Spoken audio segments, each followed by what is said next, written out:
Hi hello అండి, welcome to our channel. Pongal అండి. దానికోసం ముందుగా ఒక ఆనియన్ కట్ చేసుకున్నాను, చిన్న అల్లం ముక్క, 2 పచ్చిమిర్చి, ఒక అర గ్లాసు పెసరపప్పు, 10-15 వరకు మిరియాలు చితక్కొట్టు వేసుకున్నాను, చిన్న గ్లాసు రవ్వ. ఏ గ్లాసు రవ్వ అయితే ఆ గ్లాసులో సగం పెసరపప్పు నానబెట్టుకోవాలి. అలాగే కొద్దిగా జీలకర్ర, ఒక ఎండుమిరపకాయ వేసుకున్నాను, చిన్న అల్లం ముక్క, పచ్చిమిర్చి కూడా వేసుకుంటున్నాను. అది కొద్దిగా వేగిన తర్వాత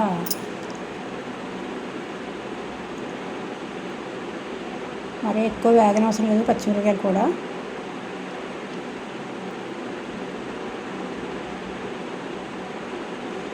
కరివేపాకు, ఆనియన్ పీసెస్ కూడా వేసుకుంటాను.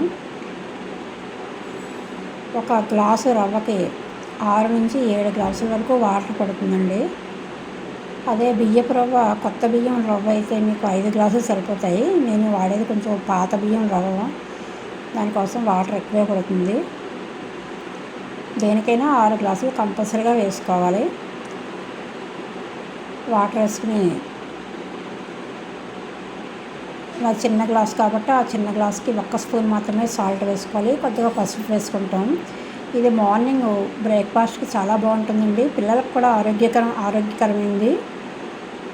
పెసరపప్పు మిరియాలతో కూడిన పొంగల్ కాబట్టి పిల్లలకి చాలా బాగుంటుంది. నీరు ఉడికేటప్పుడు రవ్వ వేసుకుంటాము. మూత పెట్టేసుకుని ఉడికిపోయిన తర్వాత నెయ్యి వేసుకుని సర్వ్ చేసుకుంటే చాలా అంటే చాలా బాగుంటుందండి.